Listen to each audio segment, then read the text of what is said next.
ভিডিওটি দেখার আগে সবার কাছে ছোট্ট একটি রিকোয়েস্ট করতে চাই, প্লিজ প্লিজ প্লিজ যারা ভিডিওটি দেখবেন সবাই একটা করে সাবস্ক্রাইব করে দিবেন। আপনাদের ভালোবাসা পেলে এমন ভিডিও আরও উপহার দিব। ভিডিওগুলো বানাতে অনেক কষ্ট হয়, আমি জানি। ভিডিওটি অনেক মানুষই দেখবেন, প্লিজ একটা করে সাবস্ক্রাইব করে দিবেন। সবাইকে পুরো গল্পটি দেখার জন্য অনুরোধ রইল। হুট করে বিয়ে বাড়ির মাঝখান থেকে রিয়াদ ভাই আমায় কোলে তুলে নিয়ে হাঁটা শুরু করলো। আচমকা এমনটা হতে আমি ঘাবড়ে গিয়ে ভাইয়া শার্টের হাতা খামচে ধরে নিলাম।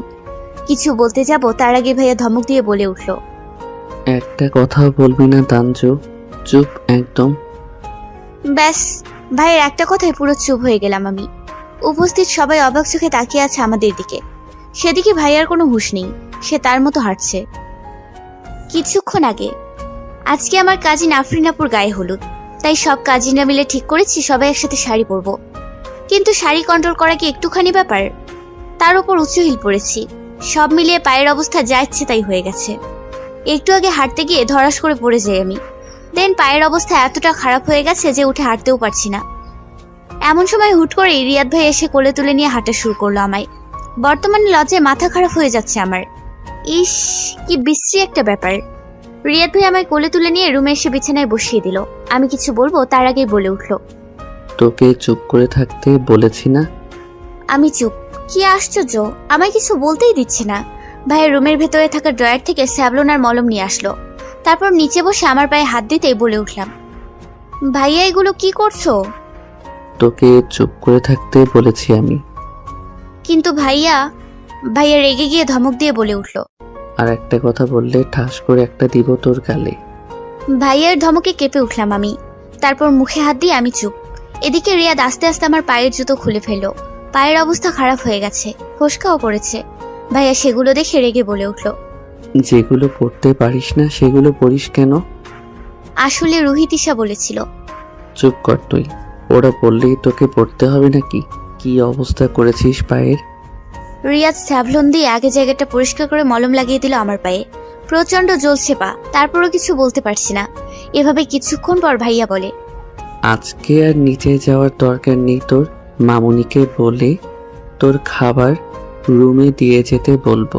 খেয়ে দে, চুপচাপ ঘুমিয়ে থাকবি। যদি এই রুম থেকে বাহিরে বের হতে দেখছি তাহলে তোর একদিন কি আমার একদিন। বলেই হন হন করে রুম থেকে বেরিয়ে গেল ভাইয়া। আর আমি মন খারাপ করে চুপ করে বসে থাকলাম। অবশ্যই গায়ে হলুদের অনুষ্ঠান প্রায় শেষের দিকে। এমন সময় রুমে ঢুকলো রুহি আর তিশা।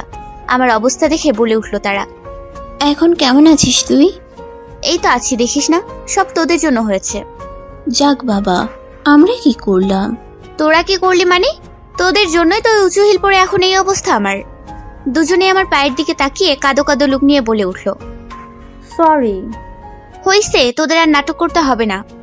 কি? আমরা নাটক করছি? না, তোরা তো মজা করছিলি বলেই তিনজন একসাথে হেসে দিলাম। তারপর একে একে তিনজনে ফ্রেশ হয়ে নিলাম। এমন সময় আম্মু খাবার হাতে নিয়ে রুমে আসলো। আমাদের তিনজনকে একসাথে দেখে বলে উঠলো, তিন শয়তান তাহলে একসাথে আছিস? আম্মুর কথা শুনে রুহি বলে উঠলো, হাসলো আম্মু। তারপর আমার সামনে খাবারের প্লেট রেখে বলে উঠলো, এগুলো খেয়ে ঘুমিয়ে থাক। রিয়াদ বলল পায়ে নাকি ব্যথা পেয়েছিস। এই রে, এখন হাজারটা বকাবকি করবে রে। কি দরকার ছিল আম্মুর কাছে বলা? একটু নিচু আওয়াজে বলে উঠলাম আম্মুকে, একটু আম্মু। চোখ কোথায় থাকে তোর? চোখ কি মাথার পেছনে নিয়ে হাঁটিস? কানা মেয়ে কোথাকার। এমন আরো 500 বকাঝকা করে চলে গেল আম্মু। এদিকে আমি চুপচাপ শুধু আম্মুর কথা শুনে গেলাম, কিছু বললাম না, কারণ এখন কিছু বলা মানে আরো বকাঝকা শোনা। এভাবেই রুমে বসে রাতটা কাটলো। পরের দিন সকালে সূর্যের আলোতে ঘুম ভাঙলো আমার। পাশে রুহি আর তিশার সাথে আফরিন আপুও ঘুমিয়ে আছে চুপটি করে। আস্তে আস্তে বিছানা ছেড়ে উঠলাম আমি। পায়ের অবস্থা আগের চেয়ে অনেকটাই ভালো এখন। আস্তে আস্তে ওয়াশরুমে চলে গেলাম আমি। তারপর ফ্রেশ হয়ে বের হতেই সবার ঘুম ভাঙলো। সবাই বিছানায় একসাথে বসে আছে। সবাইকে একসাথে বসে থাকতে দেখে বলে উঠলাম আমি, গুড মর্নিং। আমার কথা শুনে সবাই আমার দিকে তাকিয়ে বলে উঠলো, গুড মর্নিং। আজকে আফরিন আপুর বিয়ে। পুরো বাড়ি খুব সুন্দর করে সাজানো হয়েছে। আফরিন আপু আজকে খুব খুশি, তার ভালোবাসার মানুষ শায়ানের সাথে বিয়ে হবে। আফরিন আপু আর রিয়াদ ভাইয়া হলো আপন ভাই বোন। রিয়াদ ভাইয়ের থেকে 1 বছরের বড় আফরিন আপু, কিন্তু বলতে গেলে 1 সমানই। আফরিন আপু আর শায়ান ভাইয়ের সম্পর্কের কথা রিয়াদ ভাইয়া বলেছিল খালামণি আর খালুর কাছে। তারপর সবাই মিলে শায়ান ভাইয়ের ফ্যামিলির সাথে কথা বলে রাজি হয়ে যায়। সবাই খুব খুশি বিষয়টায়। আজকে আফরিন আপুকে খুব সুন্দর করে কোণে সাজানো হয়েছে। আমরা তিনজনও খুব সুন্দর করে সেজেছি। তিনজনে লেহেঙ্গা পরেছি, এক একজনের চুল এক এক স্টাইলে বাঁধা।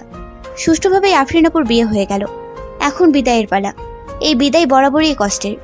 আপু রিয়াদ ভাইয়াকে জড়িয়ে ধরে অনেক কাঁদলো, তারপর খালামণি খালুকে ধরেও। আমরাও কাঁদলাম। দেন শেষমেশ আফরিন আপুকে গাড়ি করে পাঠিয়ে দেওয়া হলো শ্বশুর বাড়ি।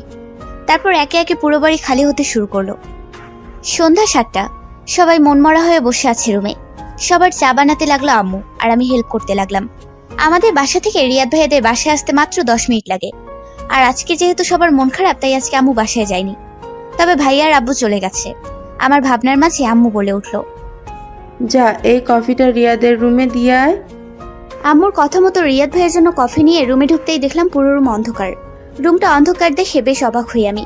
বেশ কয়েকবার রিয়াদ ভাইয়াকে ডেকেও কোনো সারা শব্দ দিল না সে। তাই রুমের লাইট অন করে কফিটা বিছানার পাশে থাকা টেবিলের উপর রাখলাম। হঠাৎই বেলকনির দিকে চোখ গেল আমার। ভাইয়া বেলকনিতে দাঁড়িয়ে আকাশের দিকে তাকিয়ে আছে। আমিও কোনো কিছু না ভেবে সেদিকে পা বাড়ালাম। ভাইয়াকে সেখানে দেখে বলে উঠলাম আমি, এখানে কি করছো ভাইয়া? আর রুমের লাইট তো জ্বালাওনি। এভাবে বেশ কয়েকবার ডাকতেই হুট করে ভাইয়া পেছন থেকে জড়িয়ে ধরলো আমায়। ঘটনাটা আচমকা হওয়াতে আমি পুরোই ঘাবড়ে গেলাম। কাপা কাপা গলায় বলে উঠলাম আমি, কি হয়েছে ভাইয়া? কিছুক্ষণ চুপ থেকে বলে উঠলো সে, কিছু ভালো লাগছে না আমার তানজু। বোনটা কেন চলে গেল রে? এতক্ষণ পর বুঝতে পেরেছি ভাইয়া কেন মন খারাপ করে এখানে দাঁড়িয়ে আছে। আফরিন আপুর জন্য। আমি নীরব কণ্ঠে বলে উঠলাম, তার জন্য মন খারাপ করে দাঁড়িয়ে আছো? আর এটা তো নিয়মই ভাইয়া, বিয়ে হয়ে গেলে সব মেয়েরাই শ্বশুরবাড়ি চলে যায়। আপুও চলে গেছে। মন খারাপ করে কি লাভ ভাইয়া? তোমার জন্য কফি এনেছি, খেয়ে নাও। বিনিময়ে ভাইয়া কোনো উত্তর দিল না। আমাকে শক্ত করে জড়িয়ে ধরে দাঁড়িয়ে আছে সে। এদিকে আমার অবস্থা শেষ। শ্বাসকষ্ট শুরু হয়ে যাচ্ছে। পুরো শরীর থরথর করে কাঁপছে আমার। আমার কাঁপাকাঁপি বুঝতে পেরে রিয়াদ ভাইয়া বলে উঠল, এত নড়ছিস কেন? সোজা হয়ে দাঁড়িয়ে থাকতে পারিস না? রিয়াদ ভাইয়ের মুখে এমন কথা শুনে অবাক হলাম আমি। মনে মনে ভাবলাম আমি, এটা বলার ছিল নাকি? বলা তো উচিত ছিল সরি। কিছুক্ষণ পর বলে উঠলাম আমি, মানে ভাইয়া কফি ঠান্ডা হয়ে যাচ্ছে তো। এতক্ষণ পর রিয়াদ তার ভাবনা থেকে বেরিয়ে আসলো। এতক্ষণ পর তার মনে পড়লো সে যে কাউকে জড়িয়ে ধরে আছে। হুট করে রিয়াদ ছেড়ে দেয় তানজুকে। কিছু না বলে রুমে ঢুকে যায় সে। এদিকে আচমকা রিয়াদ ভাই আমায় ছেড়ে দিতেই জোরে জোরে শ্বাস ফেলতে শুরু করলাম আমি। আর কিছুক্ষণ এভাবে থাকলে আমি তো হার্ট অ্যাটাক করতাম। এখনো বুক ধরপড় করছে। রাতে সবাই একসাথে ডিনার করে যে যার রুমে গিয়ে ঘুমিয়ে পড়লো। আজকে আমি, রুহি আর তিশা একসাথে আছি। কাল বাদে পরশু আফরিন আপুর বউ ভাত। উফ, কি মজা হবে। এসব ভাবতে ভাবতে আর আফরিন আপুকে মিস করতে করতে ঘুমিয়ে পড়লাম আমরা তিনজন। মাঝখানে কাটলো একদিন। আজকে আমরা সবাই মিলে আফরিন আপুর বউ ভাতে যাব। সকাল থেকে সবাই বিভিন্ন কাজে ব্যস্ত আছে, সাথে আমরাও। তিনজন মিলে ঠিক করেছি আজকে গাউন পরবো। বেলা 11টা বেজে 2 মিনিট। সবাই তৈরি হতে ব্যস্ত। কিছুক্ষণের মধ্যে সবাই মিলে বাড়ি থেকে বের হবো আফরিন আপুর শ্বশুরবাড়ি যাওয়ার উদ্দেশ্যে। আয়নার সামনে দাঁড়িয়ে এখনো তৈরি হচ্ছে রুহি আর তিশা। আমার সাজা শেষ। হালকা মতো মেকআপ আর ভারী গাউন, চুলগুলো খুলে চোখে কাজল আর আইলাইনার দিয়ে। ওরাও সেম ভাবে সেজেছে। একে তো গরম, তার উপর বেশি মেকআপ করলে ঘেমে অবস্থা খারাপ হয়ে যাবে। তাই হালকা মেকআপ করেই সেজেছি আমরা। এমন সময় খালামণি, রিয়াদ ভাইয়ের আম্মু রুমে আসলো। আমাদের দিকে তাকিয়ে বলে উঠলো, কি হলো তোদের? খালামণি, আমরা তৈরি, চলো। খালামণি আমাদের তিনজনের দিকে তাকিয়ে বলল, তোদের তিনজনকেই খুব সুন্দর লাগছে। খালামণির কথা শুনে আমরা তিনজন একসাথে মুচকি হেসে বললাম, থ্যাংক ইউ খালামণি। তবে যাই বলো, আমাদের থেকে কিন্তু তোমায় বেশি সুন্দর লাগছে। খালু তো তোমায় দেখলে আর চোখই ফেরাতে পারবে না। খালামণি আমার কথা শুনে আমার মাথায় একটা চাটি মেরে বলল, বেশি পেকে গেছিস না? হাসলাম তিনজন। এমন সময় রুহি বলে উঠল, খালামণি, তুমি যদি থাকো রাজি, আমরা তাহলে আবার ডাকি কাজী। রুহির কথা শুনে খালামণি হেসে বলল, আর সেই কাজই দেখে তোদের খালু যে আমায় কি করবে? কি আর করবে খালামণি? কথার মাঝখানেই খালামণি বলে উঠল, হইছে, আর বক বক করা লাগবে না, দেরি হয়ে যাচ্ছে, চল তাড়াতাড়ি। আমরা আর কথা না বাড়িয়ে চুপচাপ চলে আসলাম নিচে নামতেই দেখলাম সবাই তৈরি হয়ে দাঁড়িয়ে আছে। হয়তো এতক্ষণ আমাদের অপেক্ষাই করছিল। আদিল ভাইয়ারাও আছে, শুধু নেই রিয়াদ ভাইয়া। আর দিহান ভাইয়া গেল কোথায়? ছোট্ট একটা কথা বলি, তিশা আর আদিল দুইজন ভাই বোন, আমার মেজো খালামণির ছেলে মেয়ে। আর রুহি হলো রিয়াদ ভাইয়ের ফুফাতো বোন। আর আমরা তিনজনই একসাথে অনার্স ফার্স্ট ইয়ারে পড়ি। আর আদিল ভাই একজন ডাক্তার, আর রিয়াদ সে তার বাবার বিজনেস সামলায়। আর আমরা 2 ভাই বোন, আমি আর দিহান ভাইয়া। ভাইয়া বড়, আমি ছোট। ভাইয়াও পড়াশোনা শেষ করে আব্বুর বিজনেসে যোগ দিয়েছে। আমার ভাবনার মাঝে আদিল ভাইয়া বলে উঠল, কি হলো, দাঁড়িয়ে আছিস কেন? ও এই তো যাচ্ছি ভাইয়া, চলো। তারপর একে একে সবাই বাড়ি থেকে বের হলাম। বাড়ি থেকে বের হতেই দেখলাম আমাদের থেকে কিছুটা দূরে দাঁড়িয়ে আছে রিয়াদ আর দিহান ভাইয়া। রিয়াদ ভাইয়ের পরনে ব্ল্যাক শার্ট, ব্ল্যাক জিন্স, হাতে ব্ল্যাক ওয়াচ, চুলগুলো সুন্দর করে সাজানো। এক কথায় বলতে গেলে অসম্ভব সুন্দর লাগছে তাকে। বাড়ি থেকে মোট 3টে গাড়ি বের করা হয়েছে। একটায় আব্বু আম্মু আর রিয়াদ ভাইয়ের আব্বু আম্মু আর রুহির আব্বু আম্মু, আর একটা আরো কিছু আত্মীয় স্বজন, আর লাস্ট গাড়িতে আমরা সবাই। সব গাড়ি একে একে চলতে শুরু করলো। এমন সময় আমি গিয়ে দিহান ভাইয়ের সামনে দাঁড়িয়ে বললাম, আমায় কেমন লাগছে ভাইয়া? দিহান ভাইয়া কিছু বলবে তার আগেই রিয়াদ বলে উঠলো, তোকে একদম পেঁচার মতো লাগছে। রিয়াদ ভাইয়ের কথা শুনে সবাই হেসে দিল। আমি রেগে বলে উঠলাম, কি? এমন সময় আদিল ভাইয়া বলে উঠলো, ওর কথা কানে নিস না, তানজু তোকে খুব সুন্দর লাগছে। আদিল ভাইয়ের কথা শুনে মুচকি হেসে বললাম আমি, থ্যাংক ইউ ভাইয়া। যা, তোরা কেউ ভালো না, শুধু আদিল ভাইয়া ভালো। তারপর আর কথা না বাড়িয়ে সবাই মিলে উঠে পড়লাম গাড়িতে। আমি, রিয়াদ, আদিল, দিহান, রুহি, তিশা। ড্রাইভ করছে রিয়াদ ভাইয়া। ফুরফুরে আলোতে আর সুন্দর পরিবেশের মাঝখানে সবাই মিলে গল্প করতে করতে যাচ্ছি আমরা।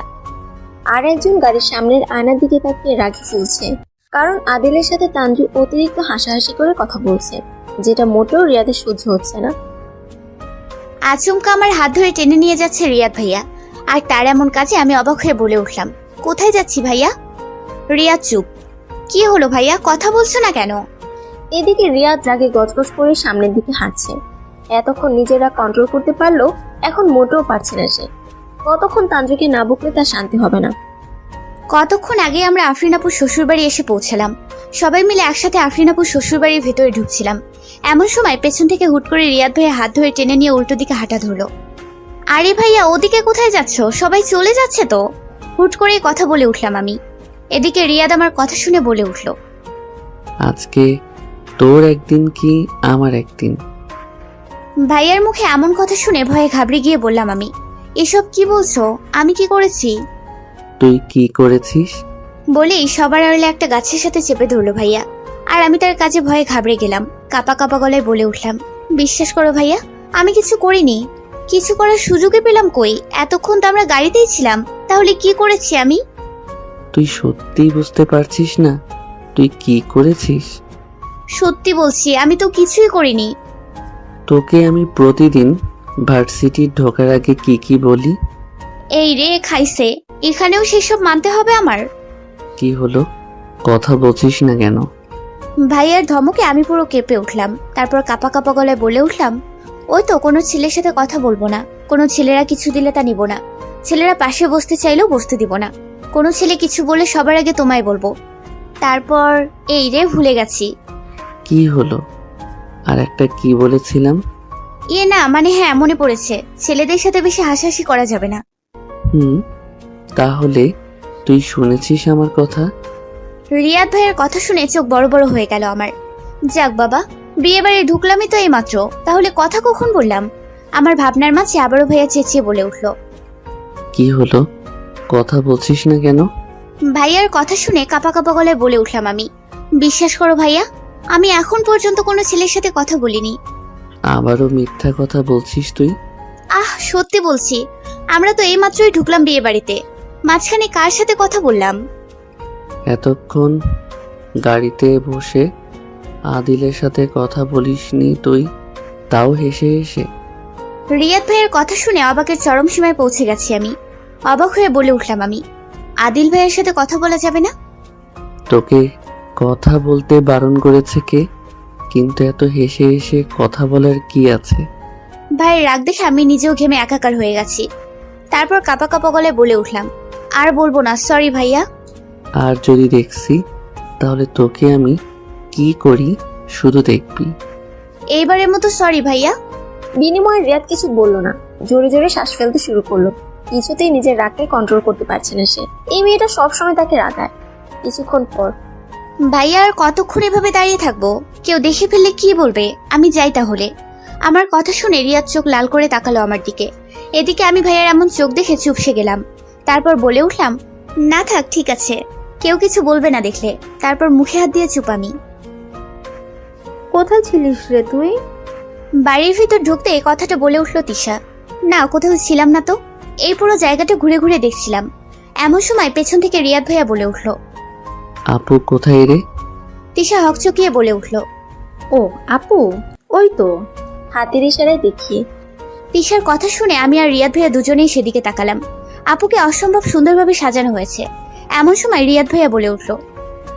আপুর সাথে দেখা করেছিস তুই? না, এই তো যাব। তাহলে চল। চলো। তারপর আমি আর রিয়াদ ভাই একসাথে গেলাম আপুর কাছে। আর এদিকে তিশা কিছু ভেবেও আর ভাবলো না। দুপুর 3টা। সারাদিন প্রচুর মজা করে এখন বাড়ি ফেরার পালা। একে একে সবাই চলে আসতে লাগলো। এমন সময় পেছন থেকে একটা ছেলে বলে উঠল। আবার আসবেন কিন্তু। একরাশ বিরক্ত মাখা মুখ নিয়ে বলে উঠলাম, নিশ্চয়ই ভাইয়া। এই ছেলেটা সে কখন থেকে ডিস্টার্ব করছে। ছেলেটা হচ্ছে সোহান, আপুর ননদের ছেলে। একদম গায়ে পড়ে কথা বলতে আসে। কেন জানি ছেলেটার দৃষ্টি ভালো নয়। আত্মীয়তার খাতিরে কিছু বলতেও পারছিলাম না। যাক, এখন তো বাসায় যাব, আর কোনো চিন্তা নেই। এসব ভাবতে ভাবতে সবাই মিলে বসে পড়লাম গাড়িতে। মাঝখানে কাটলো 2 দিন। সবাই যে যার বাসায় ব্যস্ত। দুদিনে কারোর সাথে কোনো কথা হয়নি। ভার্সিটিও যাওয়া হয়নি। কাল সকাল থেকে আবার রেগুলার হয়ে যাবে। এই 2 দিনে রিয়াদ ভাইয়ের সাথে দেখা হয়নি। সবাই ব্যস্ত। বিকেলে 5টা।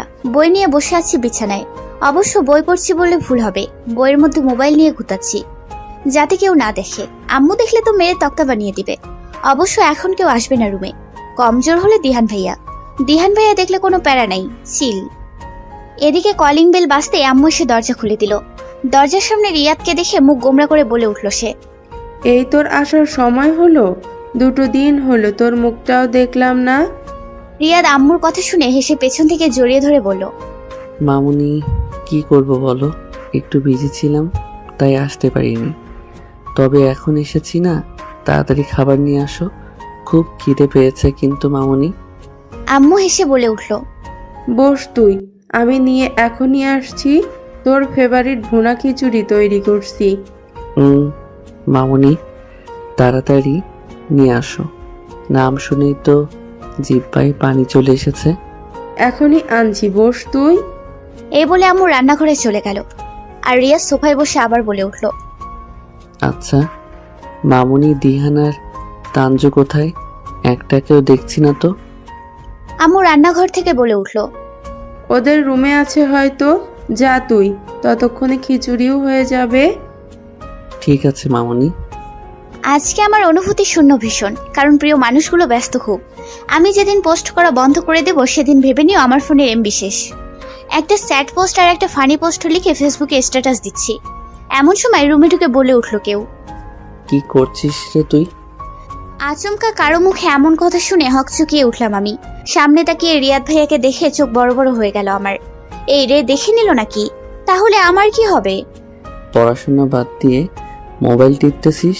তুই দাঁড়া, এক্ষুনি মামুনিকে বলছি। বলেই হাত থেকে টান মেরে মোবাইলটা নিয়ে গেল ভাইয়া। হাই রে, এখন কি হবে? প্লিজ ভাইয়া, আম্মুকে বলো না। কথা দিচ্ছি আর মোবাইল গুতাবো না। তা তো হবে না। বলেই ভাইয়া যেই না চেঁচাতে নিবে তার আগে ভাইয়ার হাত ধরে বলে উঠলাম, সরি ভাইয়া, প্লিজ প্লিজ এমন করো না। তুমি যা বলবে আমি তাই করব। তারপর আম্মুকে বলো না। যা বলবো তাই করবি। না জানি এখন কি করাবে আমায় দিয়ে। আল্লাহ হেল্প মি। কান ধরে দাঁড়িয়ে আছি আমি। নিজের রুমে নিজের বাড়িতে এমন অপমান মানতেও কান্না পাচ্ছে আমার। আর আমার এভাবে কান ধরে দাঁড় করিয়ে রেখে সামনের বিছানায় আরাম করে বসে আছে রিয়াদ ভাইয়া। রাগে ক্ষোভে কান্না পাচ্ছে আমার। তারপরও না কিছু করতে পারছি না কিছু বলতে পারছি। পাক্কা 1.5 ঘন্টা যাবৎ দাঁড়িয়ে আছি। না ভাইয়া হাত নামাতে বলছে না যেতে বলছে। হাত পা দুটোই ব্যথা হয়ে গেছে আমার।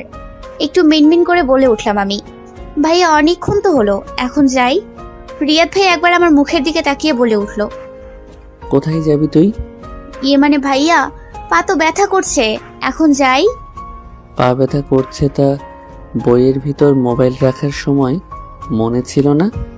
সরি বললাম তো ভাইয়া, আর জীবনে কোনোদিন এমন করব না। এবারের মতো আমায় মাফ করে দাও প্লিজ ভাইয়া। কোনো প্লিজে কাজ হবে না। এবারের মতো সরি ভাইয়া, আর কোনোদিন করব না। পা ব্যথা করছে খুব, প্লিজ থুকু প্লিজ ভাইয়া, এবারের মতো সরি সরি।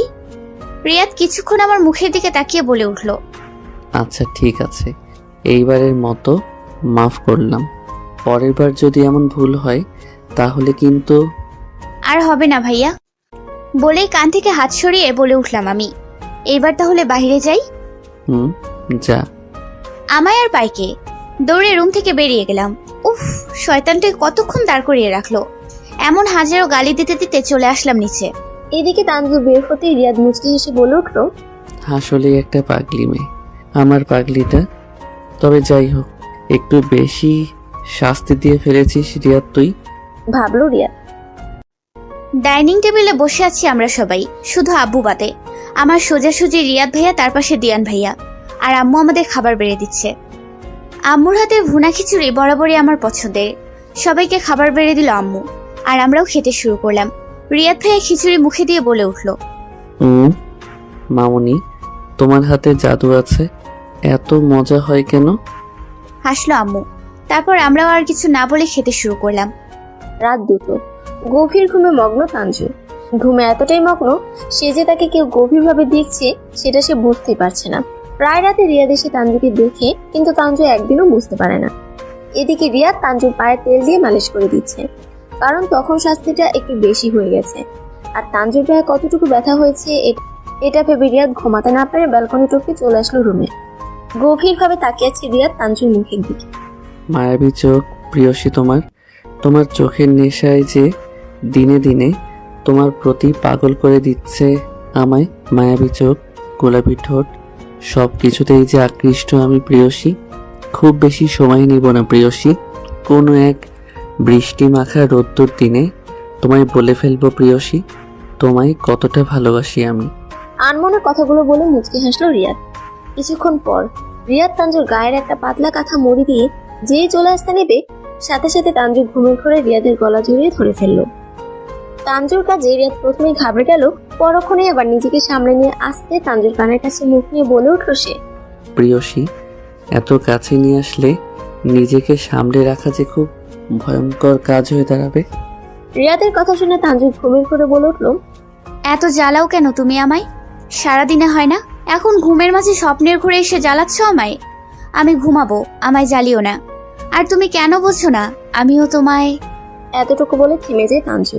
আর কিছু না বলেই আরো শক্ত করে রিয়াদকে জড়িয়ে ধরে ঘুমিয়ে পড়লো তানজু। আর এদিকে রিয়াদ তানজুর বিড়বিড় করা বুঝতে পেরে হাসলো, তবে কিছু বললো না।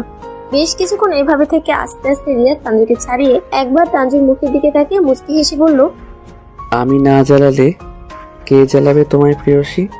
বলেই আর 2 মিনিট দাঁড়ালো না রিয়াদ, যেভাবে এসেছিল সেভাবেই চলে গেল। সূর্যের আলোতে ঘুম ভাঙলো আমার। বিছানায় উঠে বসলাম আমি। হঠাৎই আনমনে হেসে উঠলাম আমি। স্বপ্নে এসেও জ্বালাও তুমি ভাইয়া, এটা কেমন? কবে যে তুমি বুঝবে আমি তোমায় ভালোবাসি? তোমার রাগ, তোমার কেয়ার সবকিছুই ভালো লাগে আমার। কিন্তু সাহস করে কোনোদিন কি বলা হবে? হয়তো হবে, হয়তো না। তুমি যদি আমায় ভালো না বাসো তখন? এসব ভেবে বিছানা থেকে উঠে বসলাম আমি। স্বপ্নটা সুন্দর ছিল, তোমায় জড়িয়ে ধরে ঘুমিয়েছিলাম আমি। উফ, যদি এই স্বপ্নটা সত্যি হতো। আনমনে হাসলাম আমি। সত্যি পাগল হয়ে যাব আমি। ভার্সিটির করিডোরে দাঁড়িয়ে আছি আমি। বাইরে বৃষ্টি হচ্ছে। এই অসময়ে বৃষ্টি একদম পছন্দ হচ্ছে না। আজকে ভার্সিটিতে আসাটাই বড় ভুল ছিল। একবার শুধু রুহি আর তিশাকে হাতের কাছে পাই, দুটোকে ঠাসিয়ে কয়টা দিব। আজকে ভার্সিটি আসবে না আমায় বলবে না? শয়তান দুইটাই বলিনি। রাগে গা জ্বলে যাচ্ছে আমার। তার উপরে বৃষ্টি। এখন আমি বাসায় কেমনে যামু? কিছুক্ষণ পর বৃষ্টির বেগ এখনো কমেনি। রিয়াদ ভাইয়াও আজকে আসবে না। কালকে বলেছিল আজকে আসতে পারবে না। দিহান ভাইয়াও আসবে না। ধুর চাই, এখন কি করি? এসব ভেবে বৃষ্টির মাঝ দিয়ে দৌড়ে চলে আসলাম আমি। চারপাশ অন্ধকার হয়ে গেছে, তার সাথে আকাশে বিদ্যুৎ চমকাচ্ছে। প্রচুর বেগে এখন ভয় করছে। দ্রুত বেগে দৌড়াতে লাগলাম আমি। আশেপাশে তেমন কোনো মানুষজনও নেই, না পাচ্ছি রিক্সা। এদিকে আকাশের অবস্থাও ধীরে ধীরে খারাপ হয়ে যাচ্ছে। এখন কি করব? এসব ভেবে দৌড়াচ্ছি আমি। ভিজে একাকার হয়ে গেছি আমি। এমন সময় হঠাৎ বৃষ্টির মধ্যে মাঝ রাস্তায় জড়িয়ে ধরে দাঁড়িয়ে আছে রিয়াদ ভাইয়া। আচমকা এমনটা হওয়াতে আমি পুরো চমকে দাঁড়িয়ে আছি। কি হলো, কেন হলো, সবকিছু যেন মাথার উপর দিয়ে গেল। কয়েক মুহূর্ত আগে বৃষ্টির মধ্যে দৌড়াচ্ছিলাম আমি। হঠাৎ কোথা থেকে রিয়াদ ভাইয়া এসে হুট করে জড়িয়ে ধরলো। খুব শক্ত করে জড়িয়ে ধরে দাঁড়িয়ে আছে রিয়াদ ভাইয়া। মনে হচ্ছে ছেড়ে দিলে আমি পালিয়ে যাব। একটু ভয়ে আমিও ছিলাম। এই মুহূর্তে সব ভয় চলে গেছে। আমি নিজেকে শান্ত করে হুট করে বলে উঠলাম, কি হয়েছে ভাইয়া? বিনিময়ে রিয়াদ ভাইয়া কিছু বলল না। কিছুক্ষণ পর ভাইয়া আমায় ছেড়ে দিয়ে বলে উঠল, বৃষ্টি পড়ছে, আকাশে বিদ্যুৎ চমকাচ্ছে, তুই চোখে দেখিস না? এইভাবে দৌড়াচ্ছিলি কেন? আসলে ভাইয়া একটু ভয় পেয়ে গেছিলাম, তাই আর কি। ভাইয়া রেগে গিয়ে বলে উঠলো, ঠাটি একটা কানের নিচে দিব। ভয় পাচ্ছিলি তাহলে ভার্সিটি থেকে বেরিয়েছিস কেন? আসলে ভাইয়া অনেক দেরি হয়ে গেছে, তার উপর ভার্সিটিতেও তেমন কেউ ছিল না তাই। তাই একা একা বেরিয়ে পড়েছিস? আমায় একটা ফোন করতে পারতি না? তুমি তো বলেছিলে বিজি থাকবে আজকে, তাই তো। তানজুর কথা শুনে রিয়াদ নিজের উপর নিজেই রেগে গেল। কেন বলেছিল সে? এবার রিয়াদের জড়িয়ে ধরার কারণটা বলা যায়। রিয়াদের অফিসের কাজ প্রায় শেষ করে বের হবে এমন সময় তানজুর আম্মু ফোন করে বলে তানজু এখনো বাড়ি ফেরেনি। আম্মুর কথা শুনে রিয়াদ রীতিমতো অবাক হয়। পরক্ষণেই আম্মুকে চিন্তা করতে না বলে ফোনটা কেটে দেয়। এদিকে আকাশের অবস্থাও খুব খারাপ। তুমুল বেগে বৃষ্টি হচ্ছে, সাথে আকাশে বিদ্যুৎ চমকাচ্ছে। রিয়াদ এটাও জানে তানজু আকাশে বিদ্যুৎ চমকানোতে ভয় পায়, এতে সেও একটু ঘাবড়ে যায়। দ্রুত গতিতে রিয়াদ গাড়ি চালাচ্ছিল। এমন সময় দূর থেকে তানজুকে দৌড়াতে দেখে ভয় পায় রিয়াদ। পরে আর কি, দৌড়ে গিয়ে তানজুকে জড়িয়ে ধরে সে, কারণ সে বুঝতে পেরেছে তানজু ভয় পেয়েছে। রিয়াদের ভাবনার মাঝে তানজু বলে উঠল, বলছিলাম কি ভাইয়া, আর কতক্ষণ বৃষ্টির মধ্যে দাঁড়িয়ে থাকবো? চলো বাসায় যাই, আমার প্রচুর শীত করছে। বিনিময়ে রিয়াদ কিছু না বলেই তানজুর হাত ধরে নিয়ে গাড়িতে বসিয়ে দিল। পুরো শরীর কাঁপছে আমার, মনে হচ্ছে আজ রাতে জ্বর আসবেই। পুরো শরীরের পশম দাঁড়িয়ে গেছে আমার, একদম কাচুমাচু হয়ে বসে আছি গাড়িতে। এখনই বাসায় গিয়ে কাঁথামুড়ি না দিতে পারলে ভালো লাগবে না আমার। এদিকে রিয়াদ বুঝে গেছে তানজুর প্রচুর শীত করছে। হুট করে রিয়াদ গাড়ি থামিয়ে দেয়। আচমকা ভাইয়া গাড়ি থামিয়ে দেয়াতে অবাক হলাম আমি। শীতে কাঁপা কাঁপা গলায় বলে উঠলাম আমি, কি হলো ভাইয়া, গাড়ি থামালে যে? বাসায় যাবে না? তুই বস 5 মিনিট, আমি এক্ষুনি আসছি। বলে আর 2 মিনিট দাঁড়ালো না ভাইয়া, হনহন করে গাড়ি থেকে বেরিয়ে চলে গেল সে। আমি হা হয়ে তাকিয়ে রইলাম ভাইয়ার যাওয়ার পানে। উফ, এক্ষুনি যাওয়া লাগলো। হাচ্চু, কাম সারছে রে। আজকে আর তোকে কেউ বাঁচাতে পারবে না তানজু, জ্বর তোর আসবেই। হাচ্চু, উফ ভাইয়া তাড়াতাড়ি আসো। হাচ্চু। অল্প কিছুক্ষণ পর ভাইয়া আসলো হাতে একটা ব্যাগ নিয়ে। ব্যাগটা আমার হাতে দিয়ে বলে উঠলো, এটার ভিতরে একটা ড্রেস আছে, তাড়াতাড়ি পরে ফেল। আমি কিছু না বলে ব্যাগটা হাতে নিয়ে নিলাম। ব্যাগটা হাতে নিতে ভাইয়া বলে উঠলো, তুই বস, আমি একটু আসছি। ভাইয়া যেতে আমি আবার বলে উঠলাম, ভাইয়া। রিয়াদ তানজুর দিকে না ঘুরে বলে উঠল, কি বল জলদি। বলছি কি ভাইয়া, তুমিও ড্রেসটা চেঞ্জ করে নাও, না হলে তোমারও ঠান্ডা লেগে যাবে। হাচ্চু। তানজুর কথা শুনে মনে মনে খুশি হলো রিয়াদ। আবার তানজুর অবস্থা দেখে বলে উঠল, সেটা দেখছি আমি, তুই তাড়াতাড়ি চেঞ্জ কর। বলেই চলে গেল রিয়াদ। ব্যাগটা খুলতেই চোখ বড় বড় হয়ে গেল আমার। খুব সুন্দর একটা সাদা রঙের চুড়িদার, দেখতে অসম্ভব সুন্দর। এটা আমার, ভাবতেই খুশি লাগছে খুব। বেশ কিছুক্ষণ পর একটা হলুদ রঙের টি শার্ট আর ব্ল্যাক জিন্স পরে আসলো রিয়াদ। বৃষ্টির রেশ এখন অনেকটাই কমে গেছে। রিয়াদ হাতে 2 কাপ গরম চা নিয়ে এসে দাঁড়ালো গাড়ির সামনে, উল্টো দিকে ঘুরে, কিন্তু কিছু বললো না। ভাইয়া গাড়ির সামনে আসতেই আমি বলে উঠলাম, হয়ে গেছে ভাইয়া, এখন তুমি তাকাতে পারো আমার দিকে। বিনিময়ে রিয়াদ বলে উঠল, এই চাটা খেয়ে নে তাড়াতাড়ি। আমিও কিছু না বলে নিয়ে নিলাম, কারণ এটা দরকার ছিল। তুমি কি করে বোঝো আমার মনের কথাগুলো প্রিয়? আনমনেই হেসে উঠলাম আমি। কলিং বেল বাজতেই দরজা খুলে দিল আফরিন আপু। তাকে দেখে রীতিমতো অবাক হলাম আমি। আমায় দেখে খুশি হয়ে আফরিন আপু জড়িয়ে ধরে বলে উঠলো, এতক্ষণে তোর আসার সময় হলো? কতক্ষণ যাবত ওয়েট করছি তোর জন্য। এমন সময় পিছন দিক থেকে রুহি আর তিশা চেঁচিয়ে বলে উঠল, সারপ্রাইজ! ওদের দেখে রীতিমতো চোখ গরম হয়ে গেল আমার। আফরিন আপুকে ছেড়ে দিয়ে বললাম, শয়তান দুটা, তোরা এখানে দাঁড়া, কইতাছি আজকে তোগো একদিন কি আমার একদিন। বলে ব্যাগটা সোফার উপর রেখে আমি দৌড়।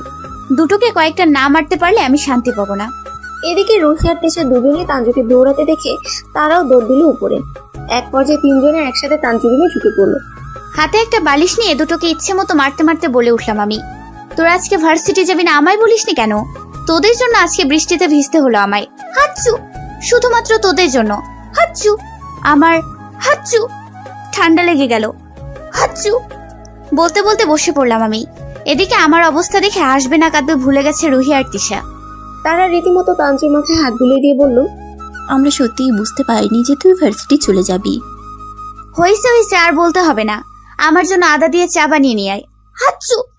যাচ্ছি যাচ্ছি বলেই চলে যায় দুজন। এমন সময় রুমে নক করলো কেউ। বলে উঠলো সে, আমি কি আসতে পারি? আচমকা কোনো ছেলের কণ্ঠস্বর শুনে অবাক হয়ে তাকালাম তার দিক। ছেলেটিকে দেখে রীতিমতো অবাক হই আমি। কারণ ছেলেটি হলো আপুর ননদের দেওর সোহান। আমি অবাক হয়ে বললাম, আপনি এখানে কখন এলেন? এসেছি অনেক আগেই, নিচে ছিলাম, তুমি খেয়াল করনি। ও। হুম। হঠাৎই মনে হলো ছেলেটি এক দৃষ্টিতে তাকিয়ে আছে আমার দিকে, যেটা মোটেও পছন্দ হচ্ছে না আমার। আমি হুট করে বলে উঠলাম, বললাম কি, নেভার মাইন্ড ভাইয়া, আমার শরীরটা হাচ্চু ভালো নেই। হাচ্চু। আমরা কিছুক্ষণ পর কথা বলি। হাচ্চু। সোহান তানজুর কথা শুনে একটু আনইজি ফিল করলো। পরক্ষণে হালকা হেসে বলল, ঠিক আছে, আমরা পরে কথা বলবো। জি। সোহান দরজার পর্যন্ত গিয়ে আবার ঘুরে বলে উঠল, কিছু মনে না করলে একটা কথা বলি। আচমকা সোহানের মুখে এমন কথা শুনে বলে উঠলাম আমি, জি বলুন ভাইয়া। তোমায় এই সাদা রঙের চুড়িদারে অসম্ভব সুন্দর লাগছে। সোহানের মুখে এমন কথা শুনে হালকা হেসে বলে উঠলাম আমি, থ্যাংক ইউ ভাইয়া। হাচ্চু। বিনিময় সোহান আর কিছু বলল না, চুপ করে রুম থেকে বেরিয়ে গেল। সোহান যেতেই ড্রেসটার দিকে চোখ গেল আমার। রিয়াদ ভাইয়া দেওয়া গিফট, ভালো তো লাগতেই হতো। আনমনে হাসলাম আমি। এমন সময় আবারও চলে আসলো। কি আবার? হাচ্চু। রাত 8টা। বিছানায় কাঁথা মুড়ি দিয়ে শুয়ে আছি আমি। জ্বর না আসলেও হাঁচি দিতে দিতে অবস্থা বেজায় খারাপ হয়ে গেছে। অসম্ভব রকম ঠান্ডা লেগে গেছে আমার। এ নিয়ে 10 বার আদা চা খাওয়া শেষ। বিকেলেও রুহি আর তিশার হাতে চা খেয়ে পার করে দিলাম। হঠাৎই মাথায় আসলো, আমার সাথে ভাইয়াও তো ভিজেছিল, ভাইয়ার কি কিছু হয়নি? অবশ্য আমার চেয়ে কমই তো ভিজেছিল। এমন সময় রুমে ঢুকলো রিয়াদ ভাইয়া। ভয়ে কাচুমাচু হয়ে বসে আছি আমি, আর আমার সামনে চোখ লাল করে তাকিয়ে আছে রিয়াদ ভাইয়া। রিয়াদ ভাইয়া তো মনে হয় দিব্যি সুস্থ আছে। এখন তোর কি হবে তানজু? রিয়াদ ভাইয়া তো এখন চেঁচিয়ে বকাঝকা করবে, এখনই বলবে, ইচ্ছে করছে তোকে এখনই ঠাসিয়ে একটা থাপ্পড় মারি। সারাদিন শুধু ঢ্যাং ঢ্যাং করিস, নিজের একটু যত্ন নিস না। আমার ভাবনার মাঝখানে আমায় অবাক করে দিয়ে রিয়াদ ভাইয়া বলে উঠলো, এখন কেমন আছিস তুই? Like seriously? ভাইয়া আমায় বকলো না? আমার ভাবনার মাঝখানে ভাইয়া আবারও বলে উঠলো, কি হলো, কথা বলছিস না কেন? ভাইয়া কথা শুনে কাপা কাপা গলায় বলে উঠলাম আমি, একটু ঠান্ডা লাগছে এই আর কি। জ্বর তো আসেনি। একটা কথা বলবো ভাইয়া? বল। তোমার দেওয়ার ড্রেসটা খুব সুন্দর ছিল। সুন্দর তো হবে, দেখতে হবে না কে দিয়েছে। থ্যাংক ইউ ভাইয়া। হইছে, তবে খালি থ্যাংক ইউতে কাজ হবে না, সুস্থ হয়ে আমাকে নিজ হাতে রান্না করে খাওয়াতে হবে। নয় হ্যাঁ, তোকে কি এমনি এমনি কিনে দিছি নাকি? এর জন্যই দিছি। এখন ওসব বাদ দে, আগে সুস্থ হ। এমন সময় রুমে ঢুকলো আফরিন আপু, দুলা ভাই, রুহি, তিশা, দিহান ভাইয়া, আদিন ভাইয়া আর সোহান। আফরিন আপু হাতে 1 কাপ আদা চা দিয়ে বলল, তাড়াতাড়ি খেয়ে নে, আমরা বের হব। আফরিন আপুর কথা শুনে আমি রিয়াদ ভাইয়া দুজনে অবাক হয়ে বললাম, এখন? কোথায়? ঘুরতে যাব, প্রচুর মজা করব, সাথে ফুচকাও খাবো, আর ডিনার করে বাড়ি ফিরবো। এত কিছুর মধ্যে ফুচকার কথা শুনে ঠোঁটে পানি চলে আসলো আমার। নাচতে নাচতে বলে উঠলাম, আমিও যাব। আমার কথা শুনে রিয়াদ ভাইয়া বলে উঠলো, তুই যাবি মানে? তোর শরীরের অবস্থা ভালো না? এতটুকু শরীর খারাপে কিছু হবে না ভাইয়া। এমন সময় দেহান ভাইয়া পাশে এসে মাথায় হাত দিয়ে বলল, রিয়াদ তো ঠিকই বলেছে, তোকে যেতে হবে না, আমরা তোর জন্য ফুচকা কিনে নিয়ে আসবো। সাথে সাথে মনটা খারাপ হয়ে গেল আমার। আমি মন খারাপ করে বলে উঠলাম, প্লিজ ভাইয়া এমন বলো না, আমিও তোমাদের সাথে যাব। আমি একা একা বাসায় থাকবো আর তোমরা বাইরে সবাই মজা করবে, এটা হবে না। এমন সময় দুলাভাই বলে উঠলো, এজন্য বলেছিলাম ওকে না বলে যেতে, এমনিতেই শরীর খারাপ, মাঝ রাস্তায় শরীর আরো খারাপ হলে তখন। কিছু হবে না দুলাভাই, আমি একদম ঠিক আছি। প্লিজ প্লিজ, আমিও যাব তোমাদের সাথে। শেষমেশ অনেকবার বোঝানোর পর রাজি হলো সবাই, শুধু হলো না রিয়াদ ভাইয়া। বাইরে থেকে যেতে বলেও ভেতর থেকে নাড়াচ্ছে। রাত 9টা। সবাই তৈরি হয়ে চলে গেছে নিচে, আর আমি এখনো আয়নার সামনে দাঁড়িয়ে আছি। শরীরের অবস্থা ধীরে ধীরে খারাপের দিকে যাচ্ছে মনে হয়, কিন্তু মন চাইছে না এখন বাসায় বসে থাকি। হাতে একটা রুমাল আর সাদা রঙের 3 পিস পরে তৈরি হয়ে নামলাম আমি। কিছু বলতে যাব তার আগে রিয়াদ ভাইয়া বলে উঠলো, তোকে ওই গাড়িতে যেতে হবে না। আমি অবাক হয়ে বললাম, কেন ভাইয়া? আমি বলেছি তাই। এমন সময় সোহান ভাইয়া বলে উঠলো, কি হলো, দাঁড়িয়ে আছো কেন? হাসবে না? আমি কিছু বলবো তার আগে রিয়াদ ভাইয়া বলে উঠলো, ও ওই গাড়িতে যাবে না, তোমরা এগো, আমি ওকে নিয়ে আসছি। কিন্তু? কোনো কিন্তু নয়, এত গাদাগাদিতে ওর যেতে অসুবিধা হবে, তার সাথে ওর শরীরও ভালো নেই। বলে আমার হাত ধরে নিয়ে আসলো রিয়াদ ভাইয়া, আর আমি শুধু হ্যাবলার মতো তাকিয়ে রইলাম ভাইয়ার দিকে। সোহানও আর কিছু বলতে পারলো না, মুখ গোমড়া করে সেও বসে পড়লো গাড়িতে। আফরিন আপুদের গাড়ি চলতে শুরু করলো আর আমরা এখনো দাঁড়িয়ে আছি। কিছুক্ষণের মধ্যেই ভাইয়া গাড়ি নিয়ে আসলো আমার সামনে। আমিও আর কিছু না বলে বসে পড়লাম গাড়িতে। আমি বসতেই ভাইয়া গাড়ি চালাতে শুরু করলো। হঠাৎ ভাইয়া ড্রাইভ করতে করতে বলে উঠলো, ওই ছেলেটার সাথে বেশি মিশবি না, বেশি কথাও বলবি না। আচমকা ভাইয়ার মুখে এমন কথা শুনে আমি অবাক হয়ে বললাম, কোন ছেলের সাথে ভাইয়া? ওই তো তোকে যে গাড়িতে বসার জন্য বলছিল। এতক্ষণ পর বুঝতে পারলাম আমি ভাইয়া কার কথা বলছে। ও, তুমি সোহান ভাইয়ার কথা বলছো? হুম। কিন্তু কেন? ছেলেটা ভালো না। কেন ভালো না ভাইয়া? হুট করে রিয়াদ রেগে গিয়ে বলল, তোকে বারণ করেছি তাই করবি না। এত প্রশ্ন কেন করিস তুই? হুট করে ভাইয়া রেগে যাওয়াতে আমি পুরো কেঁপে উঠলাম। সাথে সাথে কাঁপা কাঁপা গলায় বলে উঠলাম, ঠিক আছে ভাইয়া, বলবো না। এতে রেগে যাওয়ার কি আছে? বিনিময়ে রিয়াদ ভাইয়া কিছু বলল না, নিজের ড্রাইভিং এ মনোযোগ দিল। হঠাৎই শরীরের তাপমাত্রা বেড়ে যেতে শুরু করলো আমার। জানালা থেকে বয়ে আসা হালকা বাতাসে অসম্ভব শীত করছে আমার। চোখ জ্বলছে, আমি বুঝে গেছি আমার জ্বর আসতে চলেছে। এই মুহূর্তে মনে হচ্ছে না আসাটাই ভালো ছিল হয়তো। ক্লান্ত লাগছে খুব। গাড়ির জানালার পাশে মাথা হেলিয়ে দিলাম আমি। আর ভালো লাগছে না। কিন্তু এখন কি করব? ভাইয়াকে কিছু বললেও তো রেগে যাবে। এর জন্যই বলে অতিলোভে তাঁতি নষ্ট। বেশি বুঝলে যা হয় আর কি। গায়ে থাকা ওড়নাটা পুরো গায়ে জড়িয়ে নিলাম আমি। অসম্ভবভাবে শীত করছে আমার। এদিকে রিয়াদ তানজুর এমন কাজ দেখে বলে উঠল, কি করছিস তুই? শরীর ঠিক আছে তো?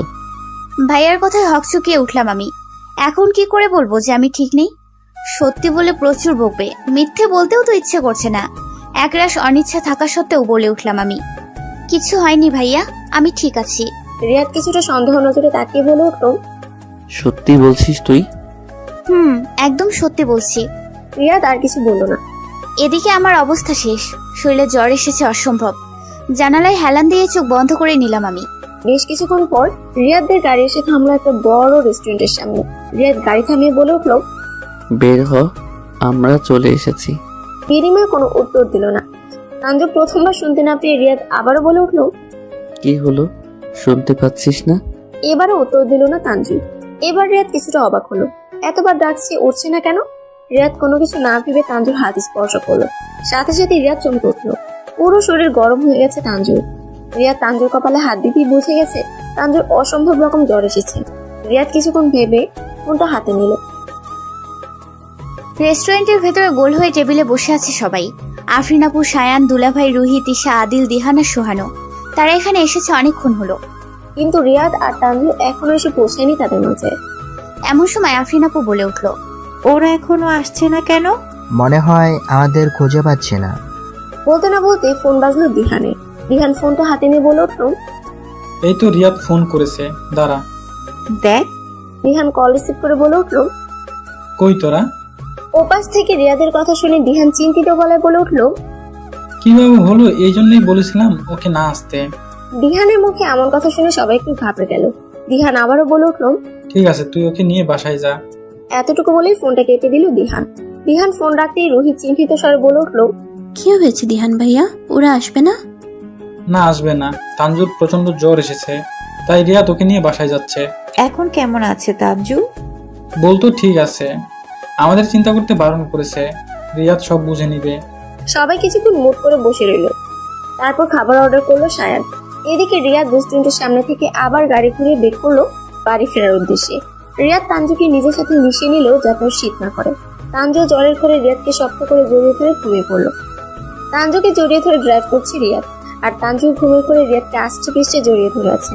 তানজুর শরীরের তাপে রিয়াদের শরীরও গরম হয়ে আসছে। এই মুহূর্তে তানজুর মনে কিছু না চললেও রিয়াদের মনে অনেক কিছু চলছে। একরাশ ভালো লাগা, সাথে একটুখানি চিহ্নিত মুখ, সব মিলিয়ে ড্রাইভ করছে রিয়াদ। বেশ কিছুক্ষণ পর রিয়াদ গাড়ি থামালো তানজুদের বাসার সামনে।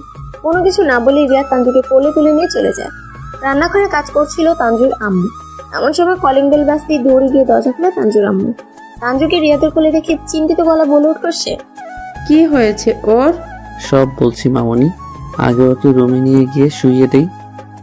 যা। রিয়াদ আর কথা না বাড়িয়ে তানজুকে কোলে তুলে নিয়ে চলে যায় উপরে। এইদিকে তানজুর আম্মু কোনো কিছু না ভেবে চলে যায় রিয়াদের পিছনে। মাঝখানে কাটলো 7 দিন। এই 7 দিনে অনেক কিছু পাল্টে গেছে। তানজু পুরো সুস্থ হয়ে গেছে। আফরিনটা চলে গেছে 2 দিন হলো। সোহান অনেকবার চেষ্টা করে তেমন কথা বলতে পারেনি তানজুর সাথে। তানজুর অসুস্থতার কথা বলে বারবার ওর কাছ থেকে দূরে দূরে রেখেছে রিয়াদ। রিয়াদের মোটেও পছন্দ হয় না তানজুর আশেপাশে যাক সোহান। শেষমেশ কথা না বলে চলে যায় সোহান। সন্ধ্যা 7টা। সোফার উপর বসে টেবিলে পা দিয়ে হাতে পপকর্ন নিয়ে আয়েশ করে টিভি দেখছি আর খাচ্ছি আমি।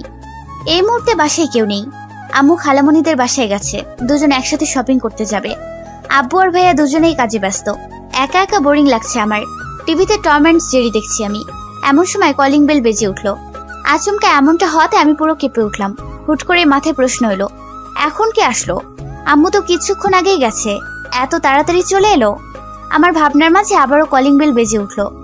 একরাশ বিরক্ত মাখা মুখ নিয়ে পপকর্নগুলো সোফার উপর রেখে উঠে দাঁড়ালাম আমি। এদিকে কলিং বেল বাজছে তো বাজছেই, মনে হচ্ছে দরজা না খুললে দরজা ভেঙে ভেতরে ঢুকে যাবে। আরে বাবা, আমি যাচ্ছি, চোখে দেখো না নাকি?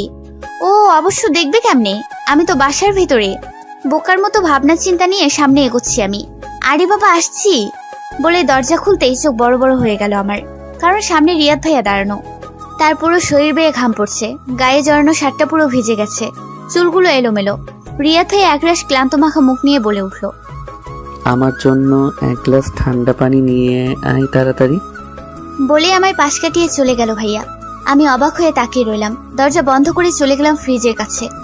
এক বোতল ঠান্ডা পানি বের করে এক গ্লাস ঢেলে নিয়ে গেলাম রিয়াদ ভাইয়ের কাছে। সোফায় অ্যালার্ম দিয়ে চোখ বন্ধ করে বসে আছে রিয়াদ ভাইয়া, হয়তো প্রচন্ড ক্লান্ত সে। পানি হাতেই তার কাছে গিয়ে বলে উঠলাম আমি, ভাইয়া পানি। বলতেই চোখ খুলে তাকালো ভাইয়া। কোনো কিছু না বলে হাত থেকে পানি নিয়ে পুরো একশ্বাসে ঢকঢক করে পুরো পানি শেষ করে দিল সে। তারপর কিছুক্ষণ চুপ থেকে বলে উঠল, আম্মু কোথায় রে? বাসায় ঢুকে দেখি দরজা বন্ধ। কোথায় গেছে জানিস কিছু? ও খালামণি আর আম্মু একসাথে শপিং করতে গেছে। চাবি দিয়ে গেছে? না তো, তুমি তো এত তাড়াতাড়ি আসো না, তাই হয়তো। আজকে খুব ক্লান্ত লাগছিল তাই চলে এসেছি। বাসায় ঢুকে দেখি দরজা বন্ধ, তাই এখানে এসেছি। তুমি বসো, আমি খালামণিকে ফোন করে আসতে বলি। না থাক। আচ্ছা শোন, আমার মাথাটা একটু টিপে দে তো, প্রচুর ব্যথা করছে। আমিও আর কিছু না বলে সোফার পেছনে দাঁড়িয়ে রিয়াদ ভাইয়ের মাথা টিপতে লাগলাম। চোখ বন্ধ করে আছে রিয়াদ ভাইয়া। ফ্যানের বাতাসে এখন অনেকটাই ফ্রেশ লাগছে তাকে। ভেজা চুলগুলো অল্প অল্প শুকিয়ে গেছে, মুখের ক্লান্তির ছাপ অনেকটাই কমে গেছে তার। হুট করে ভাইয়া আমার হাত চেপে ধরলো। আচমকা এমনটা হয় অবাক হলাম আমি। ভাইয়া আমার হাত ধরে বলল, আর লাগবে না, আমি দিহানের রুম থেকে ফ্রেশ হয়ে আসছি। আমার জন্য খাবার বেড়ে রাখ। ঠিক আছে ভাইয়া। বিনিময়ে ভাইয়া আর কোনো জবাব দিল না। সোফা থেকে উঠে সোজা চলে গেল উপরে। বেশ কিছুক্ষণ পর খাবার বেড়ে টেবিলের সামনে দাঁড়িয়েছিলাম আমি। এমন সময় সিঁড়ি বেয়ে দিহান ভাইয়ের ট্রাউজারের একটা সাদা রঙের টি শার্ট পরে নিচে নামলো রিয়াদ ভাইয়া। চোখ মুখ একদম ফ্রেশ হয়ে গেছে তার, শরীরে পুরো ক্লান্ত মাখা মুখ চলে গেছে। ভাইয়া চলে আসলো আমার সামনে, তারপর বলে উঠলো, সব বেড়ে রেখেছিস? ভাইয়া বসো, আমি তোমায় সব বেড়ে দিচ্ছি। শুধু বেড়ে দিলে হবে না কিন্তু। রিয়াদ ভাইয়ের কথা শুনে আমি অবাক হয়ে বললাম, মানে? আগে সব প্লেটে সাজা, তারপর বলছি। বলে রিয়াদ ভাইয়া বসে পড়লো চেয়ারে। আমিও কোনো কিছু না ভেবে খাবার প্লেটে বেড়ে নিলাম। প্লেট ভাইয়ার সামনে দিতেই ভাইয়া বলে উঠলো, হাত দিয়ে খেতে ইচ্ছে করছে না, তুই খাইয়ে দে। রিয়াদ ভাইয়ের কথা শুনে চোখ বড় বড় হয়ে গেল আমার। আমি অবাক হয়ে বললাম, কি? তুই কি কানা? একবার বললে বুঝিস না? তোকে খাইয়ে দিতে বলছি। সত্যি আমি তোমায় খাইয়ে দিব? দিবি, তাড়াতাড়ি কর, আমার খুব খিদে পেয়েছে। ভাইয়ার কথা শুনে আনমনে এক লোকমা খাবার এগিয়ে দিলাম ভাইয়ার মুখের সামনে। রিয়াদের প্রচুর খিদে পেয়েছে, তাই সেও আর কিছু না ভেবে খাবার খেতে শুরু করলো। মনে মনে অসম্ভব খুশি রিয়াদ। অনেকদিনের ইচ্ছে ছিল তার আজ পূরণ হয়ে গেছে। রাত 11টা, বিছানায় বসে আছে রিয়াদ। অদ্ভুত এক ভালো লাগছে তার, মনটা তার আজ ভীষণ ভালো। হাতে গিটারের টুংটাং শব্দ ভেসে আসছে, আনমনে বাজাচ্ছে রিয়াদ। তানজুর ফেসটা বারবার ভেসে আসছে তার সামনে। আনমনে হাসলো রিয়াদ, তারপর বলে উঠল, আমি সত্যি পাগল হয়ে যাব প্রিয়সী। হঠাৎই আকাশে বিদ্যুৎ চমকাচ্ছে, হয়তো বৃষ্টি হবে তুমুল বেগে। রিয়াদ বিছানা থেকে উঠে চলে গেল ব্যালকনির দিকে। আকাশ পুরো কালো হয়ে গেছে, চারপাশে বাতাস বইছে খুব। চোখ বন্ধ করে রিয়াদ জড়ো হওয়ার সাথে বাতাসকে অনুভব করছে, তার সাথে তানজুর ফেসটাকেও কল্পনা করছে সে। বলতে না বলতে বৃষ্টি শুরু হয়ে গেল, তুমুল বেগে বৃষ্টি শুরু হয়ে গেল। রিয়াদ আনমনেই তার ঠোঁট নাড়ালো। এদিকে তানজু, তাড়াতাড়ি বেলকুনি থেকে সব জামা কাপড়গুলো নিয়ে আয়, না হলে সব ভিজে যাবে। এক প্রকার চেঁচিয়ে কথাটা বলে উঠলো তানজুর আম্মু। আর তানজু কানে হেডফোন দিয়ে বিছানায় শুয়ে শুয়ে গান শুনছে। বাহিরে যে কিছু হচ্ছে তা তার কান পর্যন্ত পৌঁছাচ্ছে না। আচমকা শীত করতে শুরু করলো আমার। বেলকনি থেকে ঠান্ডা বাতাস বয়ে এসে পড়লো গায়ে। এমন সময় কারেন্টও চলে গেল। একরাশ বিরক্ত মাখা মুখ নিয়ে কান থেকে হেডফোন খুলে ফেললাম আমি। তারপর যা শুনলাম তার জন্য আমি একদমই প্রস্তুত ছিলাম না। আমার আম্মাজান চেঁচিয়ে চলেছে। লাফ মেরে বিছানা থেকে উঠে দৌড়ে বেলকনিতে চলে গেলাম আমি। জামা কাপড় অর্ধেক ভিজে গেছে। এই রে খাইছে, আম্মাজান একবার দেখলে আজকে তুই শেষ তাইলে। এক প্রকার ঘাবড়ে গিয়ে চটজলদি জামা কাপড় টেনে টুনে নিয়ে আসলাম রুমে। এমন সময় রুমে আসলো আম্মাজান। রুমে ঢুকে বলে উঠলো সে, কি রে, জামা কাপড় ভিজে যাওয়ার আগে এনেছিস তো? আম্মু, একদম শুকনো। ভালো করেছিস। অন্ধকারের রুমে থেকে কি করবি? নিচে আয়। যাও তুমি, আমি আসছি। আম্মু আর কিছু না বলে চলে গেল। আম্মু যেতে একটা নিঃশ্বাস ফেললাম আমি। তারপর একটার উপর আরেকটা জামা কাপড় রেখে দিলাম। হঠাৎই আনমনে চলে গেলাম বেলকনিতে। বাইরে বৃষ্টি হচ্ছে খুব। অটোমেটিক হাত চলে গেল বাইরে। বৃষ্টির ফোঁটা এসে পড়ছে হাতে। আনমনে বলে উঠলাম আমি, এই মেঘলা দিনে একলা ঘরে থাকে না তো মন, কাছে যাব কবে পাবো ওগো তোমার নিমন্ত্রণ। আর এদিকে রিয়াদ, मुझको बरसात बना लो, एक लंबी रात बना लो, अपने जज्बात बना लो जहां, मुझको अल्फाज बना लो, दिल की आवाज बना लो, गहरा साराज बना लो जहां। ব্যালকনির রেলিং ধরে বৃষ্টিতে ভিজে গানটা গাইছে রিয়াদ।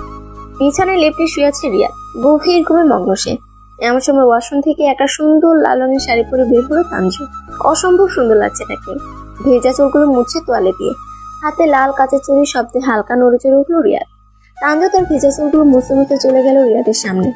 রিয়াদ এখনো ঘুমে মগ্ন। তানজু তার হাত থেকে তোয়ালেটা রাখলো সামনে থাকা টেবিলের উপর।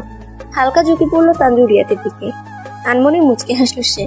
হাতে থাকা চুড়িগুলো রিয়াদের কানের কাছে এনে নাড়ালো তানজু।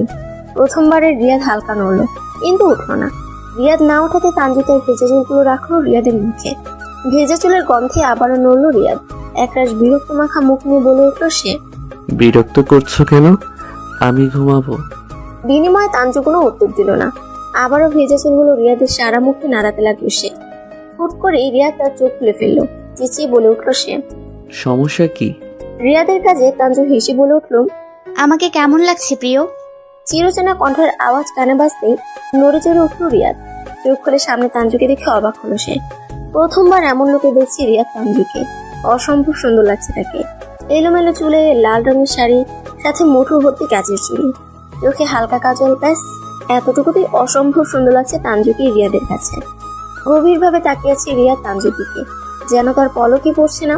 রিয়াদের কাণ্ডে আনমনে হাসলো তানজু। তারপর মুচকি এসে বলে উঠলো সে, কি হলো, কথা কেন বলছো না প্রিয়? আনমনে রিয়াদ বলে উঠলো, অপূর্ব, তোমায় শাড়িতে এত সুন্দর লাগে জানতাম না তো প্রিয়সী। হাসলো তানজু। তারপর বলে উঠলো, বিশ্বাস হচ্ছে না এটা আমি? আনমনে মাথা নাড়ালো রিয়াদ। আচমকা তানজুর পাশে থাকা এক গ্লাস পানি ঠেলে দিল রিয়াদের মুখে। আচমকা ঘুমের ঘরে মুখে পানি পড়াতে লাফ মেরে উঠলো রিয়াদ। ঘুমের রেশ পুরোপুরি কাটেনি তার। মিটমিট করে চোখে থাকালো রিয়াদ সামনে। ওই শালা আর কতক্ষণ ঘুমাবি? কখন থেকে ডাকছি তোকে, কানে কথা যাচ্ছে না? পুরুষ কণ্ঠে কারো কথা শুনে হক চুকিয়ে তাকালো রিয়াদ। সামনে রিহানকে দেখে অবাক সে। আনমনে বলে উঠলো সে, তাহলে কি এতক্ষণ স্বপ্ন দেখছিলাম আমি? রিয়াদের বিড়বিড় করা দেখে দিহান আবারও বলে উঠলো, বিড়বিড় করছিস কি বলতো? স্বপ্ন দেখছিলি নাকি এতক্ষণ? স্বপ্ন যে এত সুন্দর হতে পারে জানতাম না তো প্রিয়সী। আনমনে বলে উঠলো রিয়াদ। রিয়াদের বিড়বিড় করা কথা বুঝতে না পেরে দিহান বলে উঠলো, কি? দিহানের মুখে কি প্রতিধ্বনি শুনে নিজের কল্পনার জগৎ মাখা ঘুমন্ত স্বপ্ন দেখে বেরিয়ে আসলো রিয়াদ। হকচকে বলে উঠলো সে, না না, কিছু না। কিছু যে একটা হয়েছে তা আমি ভালোই বুঝতে পারছি রে। রিয়াদ টপিক চেঞ্জ করার জন্য বলে উঠলো, ওই শালা, তুই ঘুমের মধ্যে পানি দিলি কেন?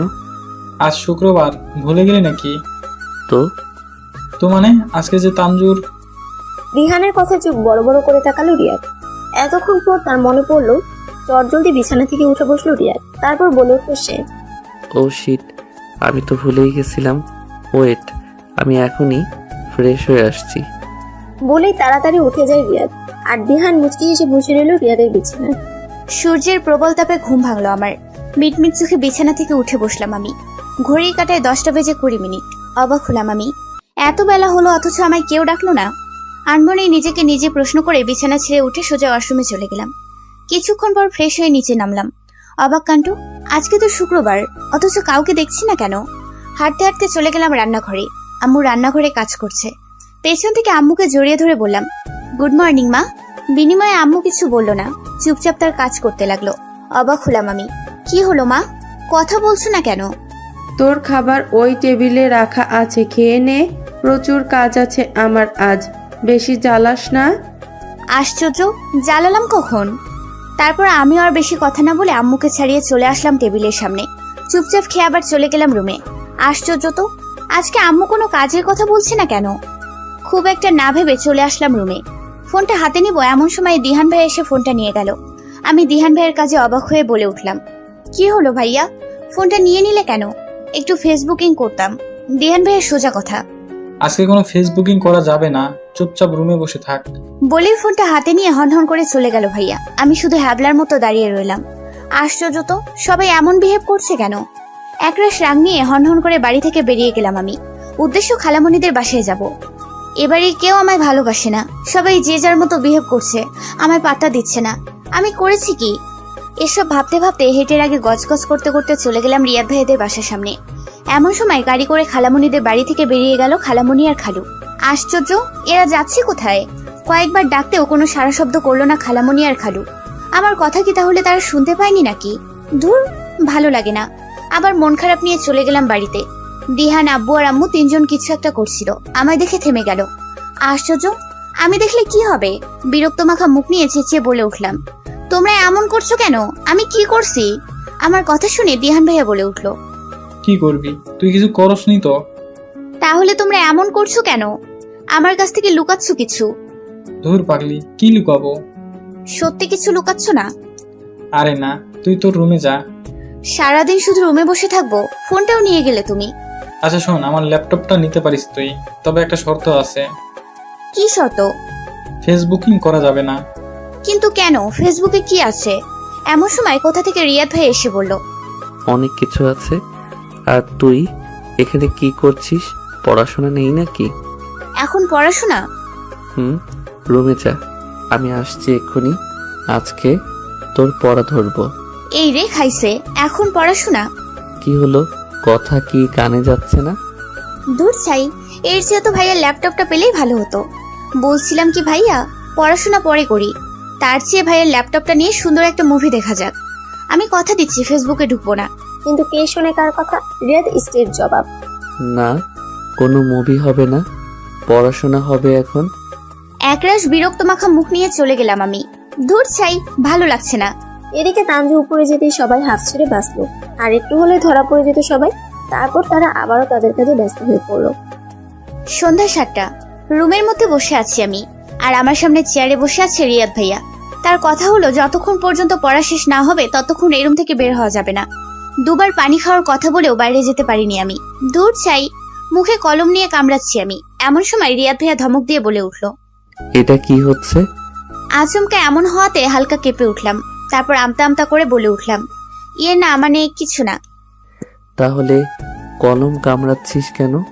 একটা কথা বলবো ভাইয়া? রুম থেকে বের কেন হতে দিচ্ছি না? এটা ছাড়া অন্য কিছু বলার থাকলে বল। ভাবছিলাম তো এটাই বলবো। দূর, আমার ভাবনার মাঝে রিয়াদ ভাইয়া বলে উঠলো, কি হলো বল। না কিছু না বলে আবারও বইয়ের পাতায় মুখ গুজালাম। আচমকা কারেন্ট চলে গেল। হুট করে এমন হওয়াতে আমি বলে উঠলাম, যা, কারেন্ট চলে গেল তো ভাইয়া। দূর, মোবাইলটাও তো নেই যে লাইট জ্বালাবো।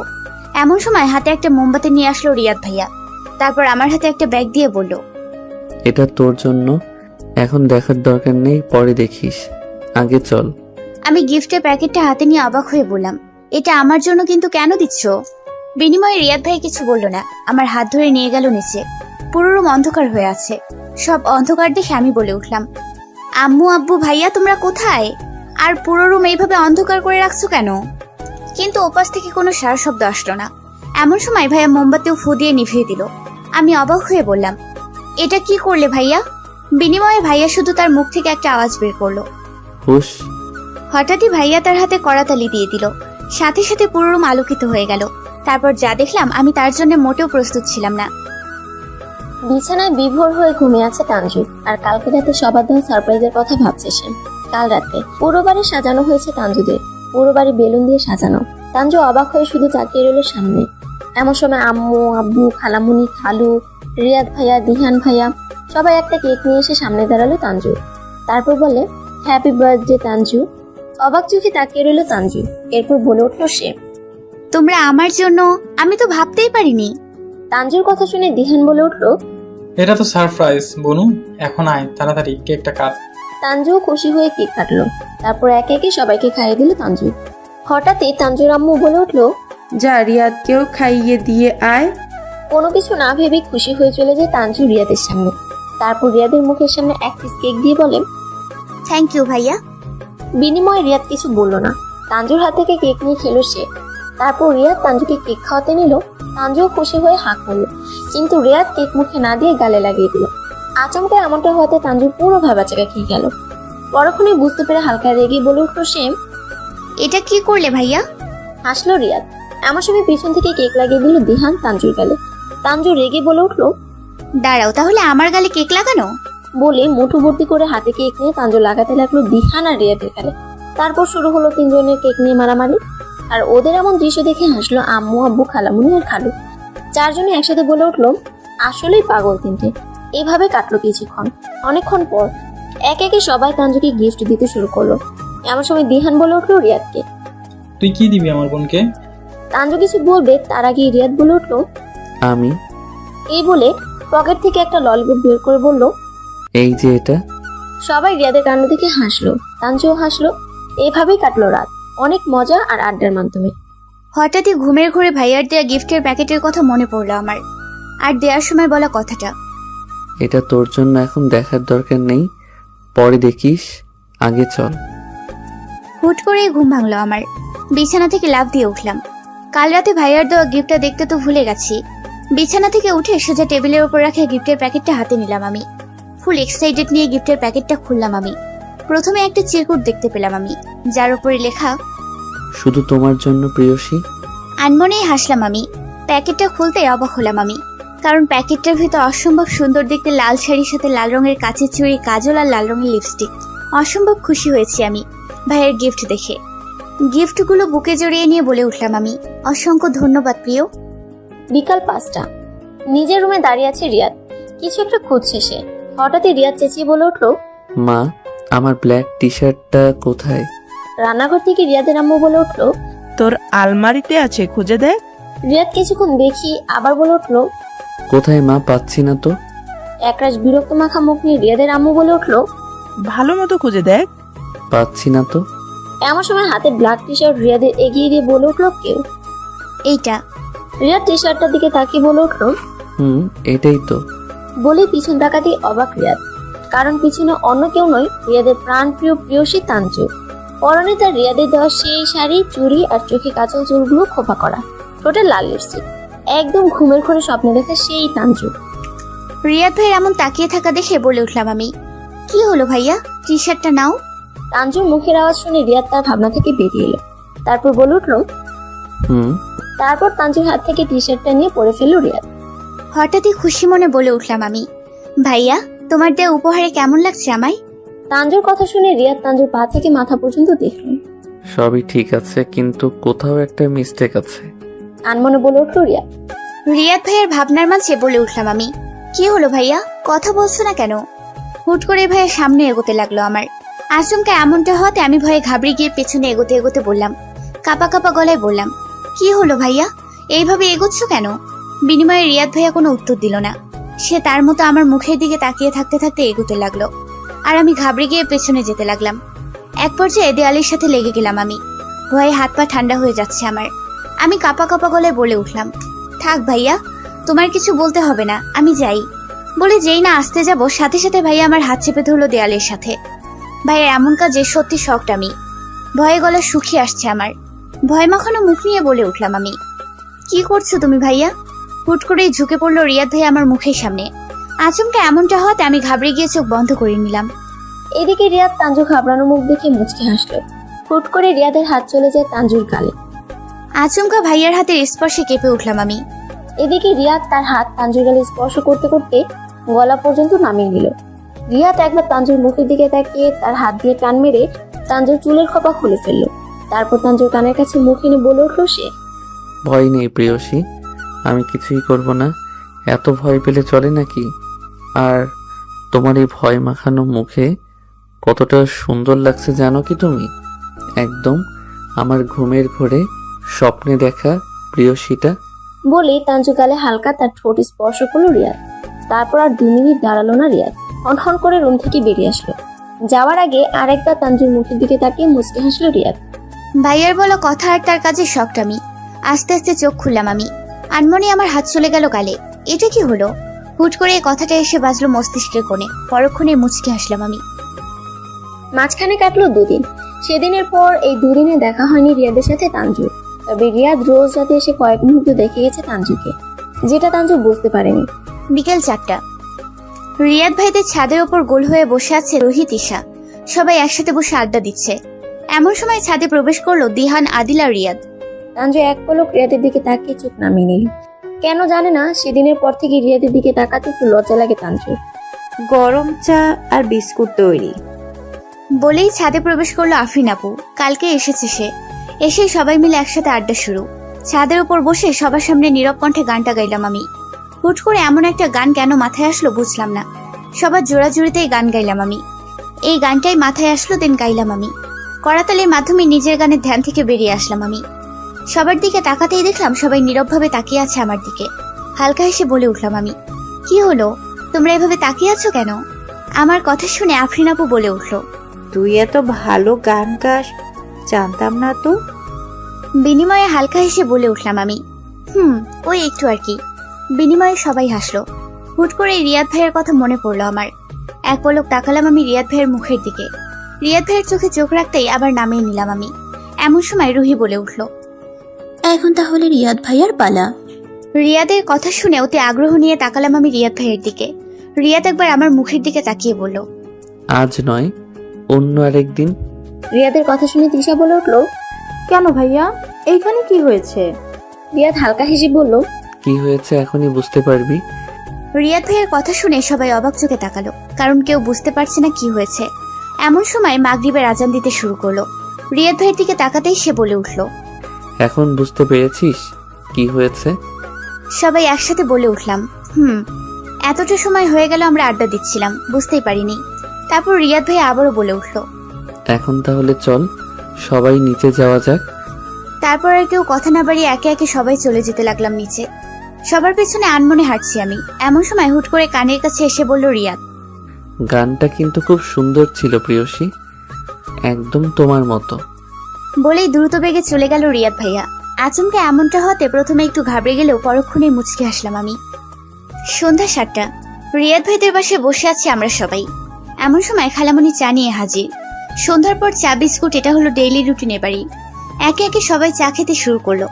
এমন সময় আদিল ভাইয়া বলে উঠল, আচ্ছা খালামণি, অনেকদিন তো হলো নানু বাড়ি যাওয়া হয় না, যাবে নাকি কিছুদিনের জন্য বেড়াতে? সাথে নানু আর নানার সাথেও দেখা হয়ে যাবে। আদিল ভাইয়ের কথা শুনে খালামণি বলে উঠল, কথাটা মন্দ বলিসনি, দাঁড়া আজকেই তোর খালুর সাথে কথা বলবো। বলতে না বলতেই এমন সময় খালু এসে হাজির। খালামণির কথা হালকা শুনতে পেয়ে বলে উঠল সে, কি ব্যাপার, আমায় কি বলার কথা বলা হচ্ছে শুনি? খালুর কথা শুনে দিহান ভাইয়া বলে উঠল, আসলে খালু, আমরা সবাই মিলে ঠিক করেছি কিছুদিনের জন্য নানু বাড়ি গিয়ে ঘুরে আসলে কেমন হবে। খালু কিছুক্ষণ চুপ থেকে বলে উঠল, ওহ, এই ব্যাপার, ভালো তো, সবাই মিলে বেড়াতে যাব, তার সাথে সবাই মিলে একটা পিকনিক করা যাবে কি বলো সবাই? খালুর কথা শুনে নিমিষেই সবাই খুব খুশি হয়ে গেল। আদিল ভাইয়া তো খুশি হয়ে বলে উঠল, জিও খালু, খুব সুন্দর আইডিয়া। খালু হাসলো। তারপর বলল, তোমরা বসো তাহলে, আমি একটু ফ্রেশ হয়ে আসি। বলে খালু চলে গেল উপরে। সবাই খুব খুশি। অবশেষে সবাই মিলে ঠিক করেছে কালকে রাতে ট্রেনে করে রাজশাহী যাবে। আম্মু এবং খালামণিরা সবাই খুব এক্সাইটেড বিষয়টা নিয়ে, কারণ বহুদিন পর তারা তাদের বাপের বাড়িতে যাবে। আর সঙ্গে যাবে আফরিন আপু, সায়ান, দুলাভাই আর সোহান। এই নামটা শুনতেই ভালো লাগছে না আমার। কি দরকার ছিল ওনাকে যাওয়ার? আপুর ননদের দেব, তারা তো আমাদের সাথে যাওয়ার কি দরকার? রাত 11টা বেজে 2 মিনিট। নিজের রুমের বিছানায় শুয়ে আছি আমি, ঘুম আসছে না। আম্মু সেই রাতেই সব গোছগাছ শুরু করে দিয়েছে। বলতে গেলে আম্মু খুব খুশি। আম্মু এতটাই খুশি যে আদিল ভাইয়াকে 2টো মিষ্টি খাইয়ে দিয়েছে, কারণ আদিল ভাইয়া বলেছিল তাই। টুং করে মেসেজের শব্দ আসতেই এক প্রকার লাফ মেরে উঠলাম আমি। এত রাতে মেসেজ ভাবতে একটু কেঁপে উঠলাম আমি। ফোনটা হাতে নিতেই চোখ রসগোল্লা হয়ে গেল আমার, কারণ মেসেজটা রিয়াদ ভাইয়া দিয়েছে। সে লিখেছে, আমি জানি তুই এখনো ঘুমাসনি, তাই চুপ করে নিচে আয়। মেসেজ পড়তেই আরো অবাক আমি। আমি ঘুমাইনি তা রিয়াদ ভাই কিভাবে জানলো? কিন্তু কথা হলো এত রাতে নিচে গিয়ে কি করব? আবারও টুং শব্দ হলো ফোনে। ভাইয়া আবার মেসেজ লিখেছে, ভয় নেই প্রেয়সী, অল্প কিছুক্ষণের জন্যই। আবারও অবাক আমি। কি করব, যাব কি না যাব ভাবতে ভাবতে আস্তে করে রুম থেকে বের হলাম আমি। সবাই ঘুমিয়ে আছে, তাই খুব একটা অসুবিধা হলো না আমার। বাড়ি থেকে বের হতেই দেখলাম ভাইয়া আমার কাছ থেকে কিছুটা দূরে দাঁড়ানো। আমিও এক বুক সাহস নিয়ে চলে গেলাম রিয়াদ ভাইয়ের দিকে। আমি সামনে গিয়ে বলে উঠলাম, আর কিছু বলার আগে হুট করে ভাইয়া শক্ত করে জড়িয়ে ধরলো আমায়। আচমকা এমনটা হওয়াতে আমি পুরো ভ্যাবাচেকা খেয়ে গেলাম, সাথে অবাকও হলাম ভীষণ। এটা কি হলো? এইবার তাহলে রিয়াদের এখানে আসার কারণটা বলা যায়। বিয়ে করে ঘুমোচ্ছিল রিয়াদ, হঠাৎই ঘুমের করে স্বপ্নে দেখে তানজু তার কাছ থেকে অনেকটা দূরে চলে যাচ্ছে, তাও আবার অন্য কারো হাত ধরে। এমন অদ্ভুত স্বপ্ন দেখে আচমকা লাফ দিয়ে উঠল রিয়াদ। হুট করেই তার ভেতরে একটা ভয় কাজ করে, পুরো শরীর ঘেমে একাকার হয়ে যায়। আর তার এই ভয় কমানোর জন্যই এখানে আসা। ভেবেছিল তানজু ঘুমানো, পরক্ষণে তানজু রুমে লাইট জ্বালানো দেখে রিয়াদ বুঝে যায় তানজু এখনো ঘুমায়নি। কি হয়েছে তোমার? হুট করে এই কথাটা বলে উঠলাম আমি রিয়াদ ভাইয়াকে। বিনিময়ে রিয়াদ ভাইয়া কিছু বলল না, আরো শক্ত করে জড়িয়ে ধরলো আমায়। ভাইয়ের হুট করে এইভাবে ডেকে এনে জড়িয়ে ধরার কারণটা এখনো অজানা আমার কাছে। আমি আবারও অবাক হয়ে বলে উঠলাম, না বললে বুঝবো কি করে কি হয়েছে? আমায় ছেড়ে কখনো যাস না, তাহলে আমি সত্যিই মরে যাব রে। হুট করে ভাইয়ার মুখে এমন কথা শুনে বুকের ভেতর ধক করে উঠলো আমার। কি বলছে ভাইয়া? মরে যাবে মানে? আর আমি বা কোথায় যাব? এসব কি বলছো তুমি? কোথায় যাব আমি? জানি না, প্লিজ আমায় ছেড়ে কোথাও যাস না। রিয়াদ ভাইয়ের এমন কাজে রীতিমতো অবাকের ওপর অবাক হচ্ছি। এমন ভাবে জড়িয়ে ধরে আছে মনে হচ্ছে ভাইয়া কোনো কারণে খুব ভয় পেয়েছে। তুমি কি কোনো কারণে ভয় পেয়েছো ভাইয়া? বিনিময়ে ভাইয়া কোনো জবাব দিল না। পরক্ষণে আমি বলে উঠলাম, ভাইয়া এখানে এইভাবে দাঁড়িয়ে থাকলে কেউ দেখে ফেললে সমস্যা হবে, তার চেয়ে তুমি আমার রুমে চলো। বলে ভাইয়াকে ধরে আস্তে আস্তে দরজা টপকে রুমে নিয়ে আসলাম আমি। তারপর রুমে ঢুকে সোজা দরজা বন্ধ করে দিলাম। রিয়াদ এখনো আমায় জড়িয়ে ধরে আছে। আমি বুঝতে পেরেছি আমায় নিয়ে খুব বড় একটা ভয় পেয়েছে সে। ভাইয়া তুমি এই বিছানায় বসো, আমি তোমার জন্য পানি আনছি। বলেই যেই না উঠতে যাবো তখনই ভাইয়া হাত চেপে ধরে বলল, তোকে কোথাও যেতে হবে না, তুই বস আমার সাথে। কিন্তু টেবিলের ওপরেই ছিল পানির গ্লাস। আমি পানির গ্লাসটা হাতে নিয়ে বলে উঠলাম, ঠিক আছে আমি কোথাও যাব না, তুমি এই পানিটুকু খেয়ে নাও। বলে পানির গ্লাস এগিয়ে দিতেই ঢকঢক করে সব পানিটুকু খেয়ে নিল ভাইয়া। পানির গ্লাস টেবিলে রেখে বলে উঠলাম আমি, এখন তাহলে বলো কি হয়েছে? ভাইয়া কিছুক্ষণ নিজেকে শান্ত করে বলে উঠল, আমি স্বপ্নে দেখলাম তুই আমায় ছেড়ে অন্য কারো হাত ধরে চলে যাচ্ছিস। ভাইয়ার এমন আহামরি কথা শুনে হাসবো নাকি কি করব বুঝতে পারছি না। আমি হালকা হেসে বলে উঠলাম, তুমি এই সামান্য বিষয় নিয়ে এত ভয় পেয়েছো? আমি ভাবলাম কি নাকি। তুই হাসছিস, আর আমি কতটা ভয় পেয়েছি বলতো? তুমি জানো না, ঘুমের স্বপ্ন কখনো সত্যি